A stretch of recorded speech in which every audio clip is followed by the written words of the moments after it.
ସେଇ ଆମ ଶରୀର ସେ ଗୋଟେ ଅଙ୍ଗ ନା, ଏଇଟା ହେଲା ଆମ ଶରୀର, ଏଇଟା ହେଲା ଅଙ୍ଗ ଗୋଟେ, ଆମ ଶରୀର ସେ ଗୋଟେ ଅଙ୍ଗ। ଆମେ ସେ ଅଙ୍ଗ ଗୁଡ଼ିକ ଆଜି ସବୁ ଜାଣିବା ହେଲା। କହିଲେ ଦେଖି, ମୁଁ ପ୍ରଥମେ ଲେଖିଦେବି ତାପରେ ସମସ୍ତେ କହିବ। କହିଲେ ତମର ମୁଣ୍ଡ କୋଉଟା? ମୁହଁ କୋଉଟା? ମୁହଁ। ଗାଲ କୋଉଟା?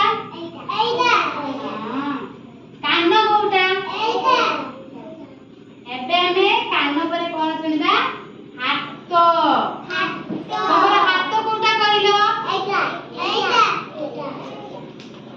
ତାପରେ ପାଟି। ତମର ପାଟି କୋଉଟା କହିଲ? ଆମେ କଣ କଣ କରନ୍ତି କହିଲ? ହାତ ଦ୍ୱାରା କଣ କଣ କରନ୍ତି? ହାତ ଦ୍ୱାରା କହିଲ।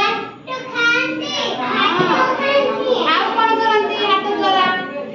ହାତ ଦ୍ୱାରା ଖାଆନ୍ତି, ଆଉ କାମ ବି କରିପାରନ୍ତି, ଖେଳି ପାରନ୍ତି। ପାଟି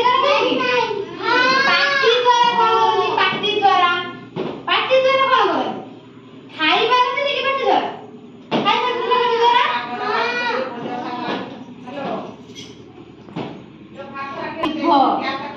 ପାଟି ପରେ ଲେଖିବା ନାକ। ଆମର ନାକ କୋଉଟା କହିଲ? ନାକରେ ସମସ୍ତେ କଣ କର କୁହ? ଗୁଡ଼ରେ କଣ କର କହିଲ? ଗୁଡ଼ରେ ଗୁଡ଼ ଦ୍ୱାରା ଆମେ କଣ କରିପାରୁ? ସମସ୍ତେ କୁହ କଣ କରିପାରୁ? ଆଉ କଣ କରିପାରୁ? ଖେଳି ପାରୁ ନା?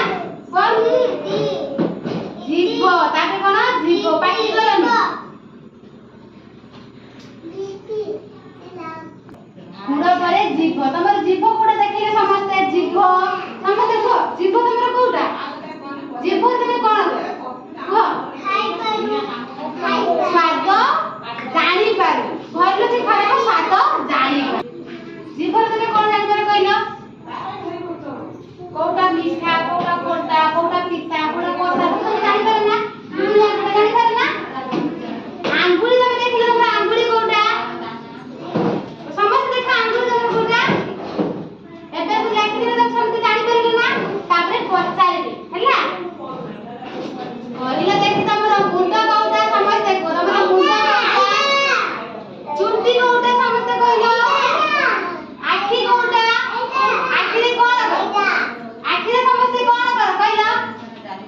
ଆଖିରେ କଣ କର କୁହ? ସମସ୍ତେ କୁହ। ଆଖିରେ